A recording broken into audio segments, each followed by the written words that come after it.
வணக்கம், என் பேர் திலீப். நான் ஒரு structural engineer, corporation and CMD licence சர்வேராகவும் இருக்கேன். நிறைய கஸ்டமர்ஸ் வீடு கட்டும்போது இனிஷியலாக டிசைன் பண்ணுவோம் இல்லையா, அந்த டிசைன் ஸ்டேஜஸ்லேயே பண்ண வேண்டிய ஒரு சில விஷயங்கள் கஸ்டமருக்கு அவேர்னஸ் எல்லாம் போகுது. அதனால் கன்ஸ்ட்ரக்ஷன் பண்ணும்போது அந்த மாதிரி நிறையா சேஞ்சஸ் வருது. இதனால் எக்கனாமிக்கலாகவும் சரி, ஸ்ட்ரக்சரல் ஸ்டெபிலிட்டிலும் சரி நிறையா இஷ்யூஸ் வருது. அதை அவாய்ட் பண்ணுறதுக்கு ஒரு கஸ்டமர் வீடு டிசைன் பண்ணும்போது என்னென்ன விஷயங்கள் தெரிஞ்சிருக்கணும், எதெல்லாம் இம்ப்ளிமெண்ட் பண்ணணுன்றதான் இந்த வீடியோவில் டீட்டெயிலாக பார்க்க போகிறோம். வாங்க வீடியோக்குள்ளே போகலாம்.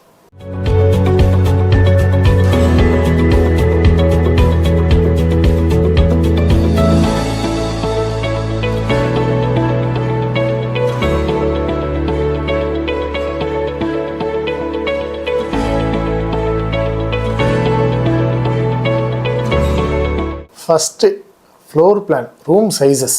ஒரு 1000 ஸ்கொயர் ஃபீட்டில் நம்ம கன்ஸ்ட்ரக்ஷன் பண்ணுறோம் அப்படின்னா அதில் 2 பெட்ரூமும் பண்ணலாம், 3 பெட்ரூமும் பண்ணலாம். ரூம் சைஸஸ் அதுக்கேற்ற மாதிரி நம்மளுக்கு டிஃபர் ஆகும். இப்போ சிம்பிளாக 10x12 பெட்ரூம்ஸ் கொடுக்கலாம், இல்லை 8x8 10x10 கொடுக்கலாம், இல்லை பெருசாக வேணும் 14x16 அந்த மாதிரி பெரிய பெட்ரூம்ஸும் கொடுக்கலாம்.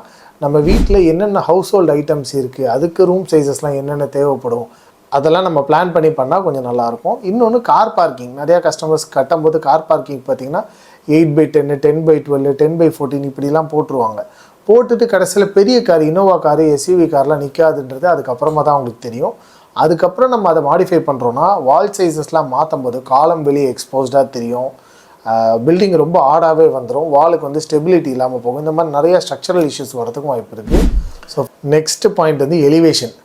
இப்போவும் நிறையா கஸ்டமர்ஸ் எங்கள்கிட்ட என்ன பண்ணுவாங்கன்னா, நான் இந்த வீடை கட்டிக்கிட்டு இருக்கேன் அப்படின்ற ஆல்மோஸ்ட் கன்ஸ்ட்ரக்ஷன் ஃபினிஷ் ஆன இமேஜ் அனுப்பிச்சு இதுக்கு எலிவேஷன் என்ன பண்ணலான்னு சொல்லுவாங்க.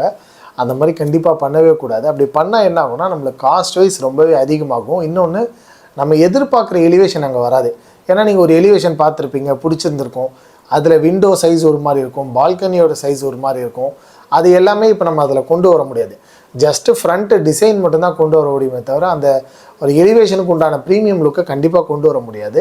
ப்ளம்பிங் லைன்ஸ் பிளான் பண்ணுறதா இருக்கட்டும், எதெல்லாம் இல்லை பைப்பை கன்சீல் பண்ணோம், ஃப்ரண்ட்டில் வென்டிலேட்டர்ஸ் வருதுன்னா அதுக்கு ஜாலி கொடுத்து கவர் பண்ணணும். இந்த மாதிரி நிறைய விஷயங்கள் எலிவேஷனில் இன்வால்வ் ஆயிருக்கு. எலிவேஷன் டிசைனுமே ஃபஸ்ட்டு நம்ம கன்ஸ்ட்ரக்ஷன் ஸ்டார்ட் பண்ணுறதுக்கு முன்னாடி ஸ்ட்ரக்சரல் டிசைனுக்கு முன்னாடியே அதை கம்பல்சரி முடிச்சிருக்கோம். 3வது பாயிண்ட் பார்த்துக்கிட்டோம்னா அடிஷ்னல் ஃப்ளோர்ஸ். இது ரொம்பவே ஒரு அண்டர் ரேட்டடான, அண்டர் ஸ்போக்கனான செக்மெண்ட்டுன்னு சொல்லலாம். வீடு கட்டினாலே அடிஷ்னல் ஒரு ஃப்ளோர் கட்டிடலாம், அதுக்கு உண்டான ஃபவுண்டேஷன் தாராளமாக போட்டிருப்பாங்கன்றது ஒரு மிகப்பெரிய மித். கண்டிப்பாக அப்படி கிடையவே கிடையாது. வீடு நீங்கள் கன்ஸ்ட்ரக்ஷன் பண்ணுறீங்கன்னா, இப்போதைக்கு நான் G+1 கட்ட போகிறேன், ஃப்யூச்சரில் 2nd ஃப்ளோர் கட்ட போகிறேன், 3rd ஃப்ளோர் கட்ட போகிறேன்னா அதுக்குண்டான ஃபவுண்டேஷன் இப்போவே நம்ம போட்டிருக்கணும்.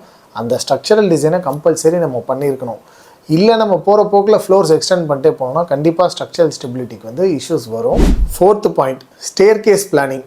இதுவுமே நிறைய பேருக்கு அவேர்னஸ் இல்லாத ஒரு விஷயமாகவே இருக்குது. ஏன்னா ஒரு வீடு கட்டுறோம் அப்படின்னா, ஒரு ஃபார் எக்ஸாம்பிள் 30x40 பிளாட்டில் கட்டுறோம், ஒரு இண்டிவிஜுவல் ஹவுஸ் கட்டுறோம். ஃப்யூச்சரில் நான் மேலே இன்னொரு ஃப்ளோர் கட்டுவேன், இப்போதைக்கு நான் இருந்துக்கிறேன், ஸோ எனக்கு வீட்டுக்குள்ளே ஒரு படி வேணும், ஃப்யூச்சரில் எக்ஸ்டெண்ட் பண்ணி கட்டுறேன், அதுக்கு காமன் படிக்கட்டு ஒன்று கொடுத்துருங்க அப்படின்னா, கன்ஸ்ட்ரக்ஷன் பில்டப் ஏரியா எல்லாமே ஒன்று தான். பட் உங்களுக்கு எவ்வளோ கார்பெட் ஏரியா கிடைக்கும், யூசபிள் ஏரியாவில் ஒரு படிக்கட்டுக்கும் ஆல்மோஸ்ட் ஒரு 150 ஸ்கொயர் ஃபீட் பர் ஃப்ளோருக்கு போயிடும். இது ஒரு மிகப்பெரிய ஸ்பேஸ் வேஸ்டேஜ்.